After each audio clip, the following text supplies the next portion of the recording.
Continuamos en Universidad Somos Todos y nuestros invitados del día de hoy, la profesora Mary López de Cordero, quien es directora de la Escuela de Educación, así como el profesor Alfredo Angulo, decano de la Facultad de Humanidades y Educación de nuestra universidad. Hemos estado discutiendo este importante tema que tiene que ver con la calidad de la educación en nuestro país. Alfredo, conversábamos fuera de cámara que hay un modelo educativo que se está tratando de imponer y que esa imposición va en camino. Ahora, en este momento que nosotros estamos conversando, eso sigue trabajando. Y ahora hay una consulta.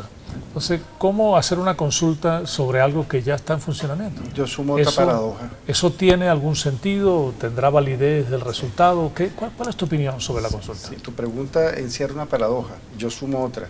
Es que cuando hablábamos de la resolución 058, se excluyen de la participación de padres representantes de dos comités fundamentales. Bueno, ¿cómo es que en tiempos de una democracia participativa, digamos, los padres y representantes son excluidos de esas dos áreas fundamentales? En relación a esta pregunta, yo diría lo siguiente. Yo creo que nosotros debemos tomar en consideración que desde hace 15 años no se hace una evaluación sobre la calidad educativa. Sin embargo, creo que nosotros podemos tener algunos elementos que nos permitan decir cuál es, digamos, la situación real de la educación en Venezuela. Sabemos, por ejemplo, que hay un déficit importante, una deficiencia importante del número de profesores en ciencias, en física, matemáticas, y en química, biología, así es. inglés. Que hay una deficiencia importante también en el rendimiento de nuestros propios estudiantes. Entiendo que el rendimiento promedio, estoy hablando de notas, de nuestros estudiantes en educación pública es de 12 puntos, en la educación privada es de 13 puntos. La pregunta es entonces, ¿para qué hacen esa consulta si ya los resultados están a la vista? Bueno, está bien que la hagan. Yo debo decir que habiendo leído las preguntas, yo no veo que son preguntas tóxicas. Es decir, yo no creo que sean preguntas que tengan que ver con el manejo de la vida privada de los docentes, ni de los estudiantes, ni de los representantes. Yo me manifesté, digamos, siguiendo incluso a algunas recomendaciones de la propia profesora Mary López, de que era necesario participar, que nunca se mejora la calidad de un resultado desde la atención y que muy difícilmente podían manipular estos resultados, toda vez que se está consultando aproximadamente unos 600.000 docentes. Sin embargo, a mí me llama la atención de todo esto, es que los resultados los están pidiendo ser enviados en archivo Word y no en PDF, lo cual abre una interrogante válida, legítima, en qué medida esto podría ser, digamos, manipulable, alterado.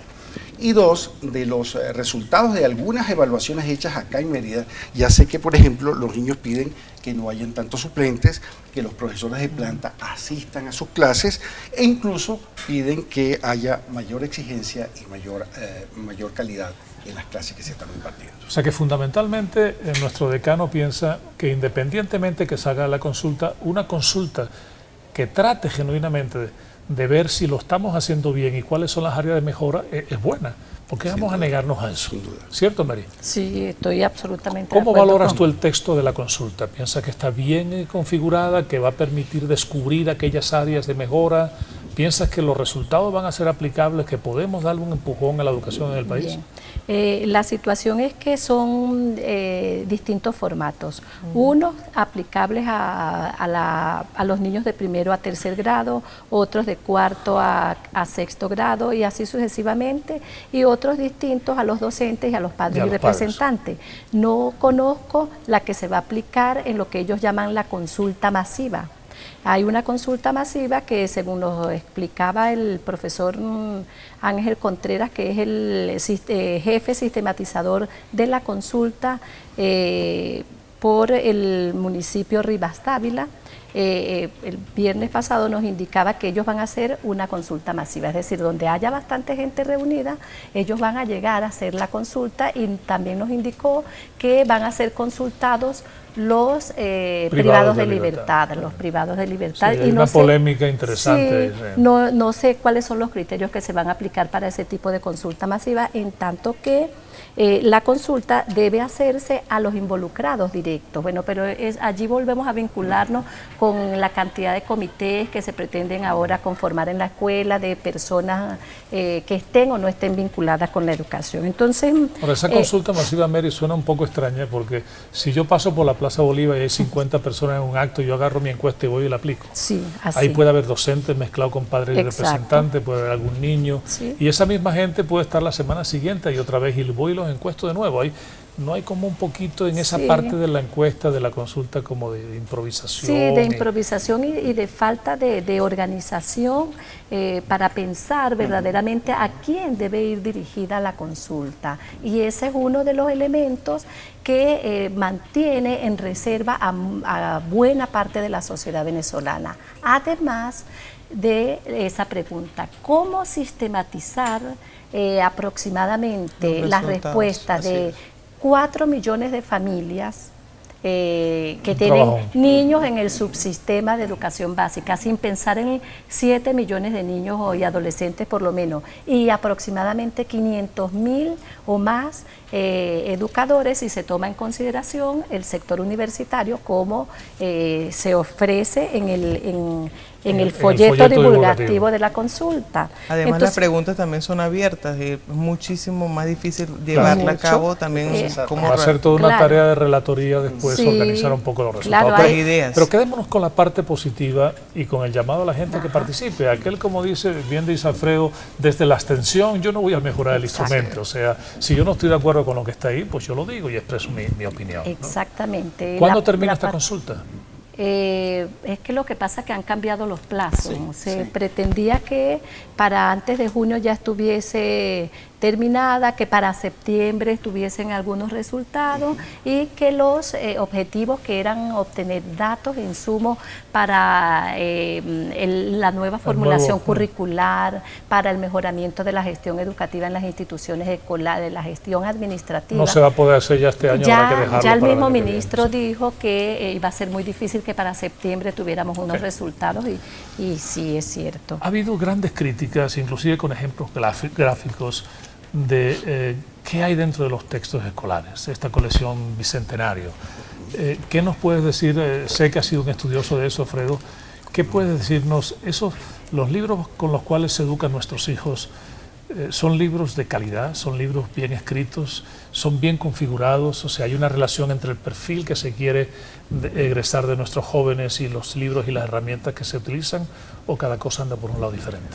Bueno, ¿cuáles son las principales cosas que ha detectado ella? Yo he tomado una pequeña muestra, digamos, revisando 4 libros de texto de educación media, y la conclusión a la cual yo llego, por supuesto podemos hacer comentarios de cada uno de estos libros, es que esto demuestra que las campañas de promoción de lectura generalmente fracasan, o casi siempre fracasan, porque sacralizan la lectura al lector y al autor.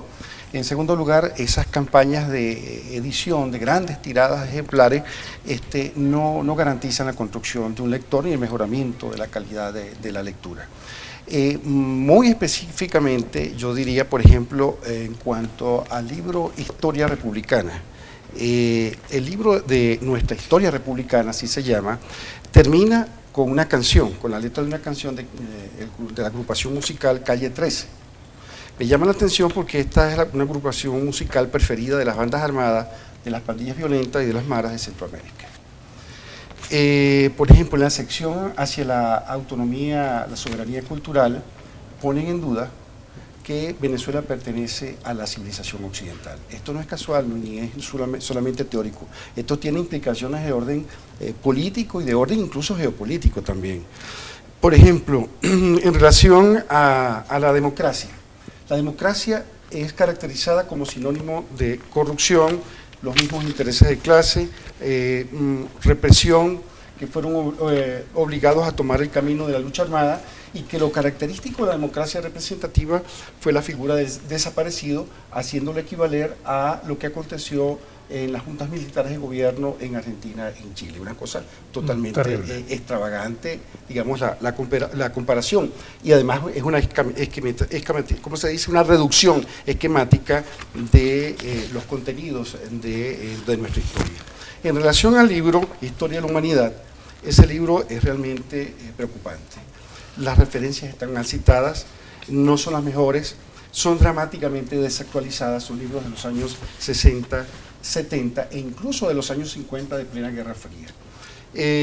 Incluye, por ejemplo, una comparación entre, ponen en pie de igualdad a Nelson Mandela con, por ejemplo, con el líder africano Julio Nyerere, que fue quien pregonó el socialismo a la africana, gobernante autoritario, partido único, o Kenyatta, que también fue perseguidor de las disidencias. Sí, son cosas tiradas de los cabellos. Por ejemplo, el final de la Unión Soviética. La explicación realmente es de un simplismo que raya en la extravagancia. Dice que la Unión Soviética se vino abajo por la mala formación de sus propios dirigentes, pero que el socialismo científico no fracasó. En relación a Cuba, por ejemplo, en relación a Cuba dicen que el embargo económico que hoy es conocido como bloqueo a Cuba.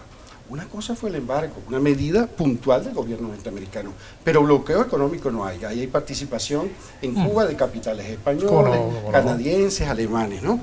Y además dicen que la región, varios países de la región reciben apoyo médico cubano. Eso faltará la verdad. El apoyo médico cubano son convenios de servicios que no son gratis. Convenios de servicios que tú tienes que pagar. Así es, así es. O sea, no es que es un mecenazgo. Habrá alguno que otro que esté en esa actividad a través de las embajadas, pero en términos generales son acuerdos donde yo entrego un dinero y tú me mandas unos médicos o unos equipos o unas enfermeras, ¿no? Sí, efectivamente. ¿Crees, Mary, muy rápidamente, ya nos están haciendo la señal de costumbre, ¿dónde va a terminar esto? O sea, ¿cuál crees, según tu visión de académico, cuál va a ser el final feliz de esta epopeya que se está construyendo la educación venezolana? Yo, en ese sentido, creo que empiezo a ponerme un poco optimista, porque sí creo que la gente está participando y está tomando conciencia acerca del rol que como ciudadanos demócratas tenemos en la defensa del Estado democrático establecido en la Constitución y en las leyes. Y cada día, pues, ese rol y ese papel se manifiesta, se expresa de viva voz. Los padres y representantes, no todos, sobre todo el sector privado, expresa más la preocupación.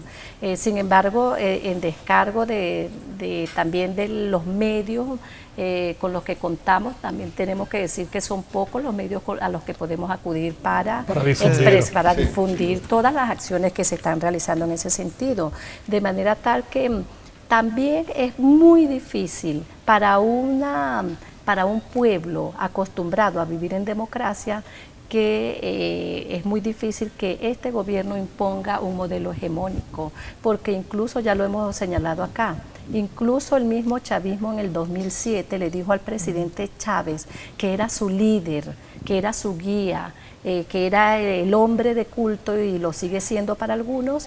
El pueblo chavista también le dijo no a la propuesta de la reforma constitucional, de manera tal que yo sí creo que el pueblo venezolano está convencido de que quiere vivir en democracia y de que quiere que lo que está establecido en la Constitución se respete y sea lo aplicable. Entonces, esa es la lucha que tenemos que dar desde los espacios del diálogo, desde los espacios en que el pluralismo esté presente, desde los espacios en los cuales el respeto a todas las corrientes del pensamiento sea el norte que oriente la discusión, el diálogo y la educación. Tiene que ser muy, muy feo y muy aburrido un país monocolor, definitivamente. Absolutamente. Por eso en la universidad las cosas son siempre policromáticas y multicolores, ¿no? Cabemos todos. Como la vida. Así es. Carmen, sí, nos están pidiendo que identifiquemos y que nos vayamos. ¿Nos queda algo en el tintero? Sí, teníamos pendiente, profesor, lo del programa apoyo de la Secretaría del Jardín Botánico, y no sé si puede hacer una pequeña reseña sobre este programa. Sí, nosotros desde hace muchos años vamos de la mano con el Jardín Botánico. Creemos que es una iniciativa excelente, no solamente de la universidad para la universidad, sino también para la ciudad. Ellos manejan un pulmón natural en la zona norte de la ciudad, un sitio de recreación, un sitio de preservación de especies, digamos, inclusive endémicas, y todo lo que podamos hacer para visitarlo, para apoyarlo, para acogerlo, será siempre reconocido, ¿no? Allá está todo ese maravilloso equipo de trabajo ahorita encabezado por Yalixa, y hay que darle la mano a la Secretaría, como siempre, va a aportar su cuota presupuestaria para que el jardín funcione sin tantos problemas este año, y vamos a hacer una propuesta a través de la Secretaría para que en el presupuesto del año 2015 tenga una cuota presupuestaria que le permita, digamos, desarrollar sus funciones sin ninguna dificultad. En cuanto a Camiula, tenemos un plan de acción que todos los años lo ejecutamos de mutuo acuerdo con la directiva de Camiula. Este año vamos a hacer énfasis aportando una cantidad importante de recursos para la reparación de algunos equipos que no permiten prestar un servicio de salud integral y de calidad y que nos están generando algunos problemas. Vamos a aportar también unos recursos para mejorar el área de hospitalización, para que Camiula tenga esa fuente de ingresos propios para apoyar las actividades que desarrolla, y también vamos a contribuir con una cantidad importante a su programa de mobiliario y equipamiento, como lo hacemos todos los años con mucho cariño, porque como dice mi madre, ¿qué sería de los universitarios si no existiera Camiula? Si no existiera el IPP, si no existiera Fiseula, como están las cosas en el país ahorita y con lo que cuesta enfermarse si se da una gripe. Bueno, así llegamos al final del programa del día de hoy. Muchísimas gracias a nuestros invitados por acompañarnos. Y a usted, por supuesto. Muchísimas gracias. Les pido que sigan investigando, que sigan difundiendo, que otra gente que piensa diferente y quiera venir al programa, que los animen para que tengamos otras visiones, otras formas de ver la vida y de interpretar las cosas, porque así dice el programa. Universidad somos todos.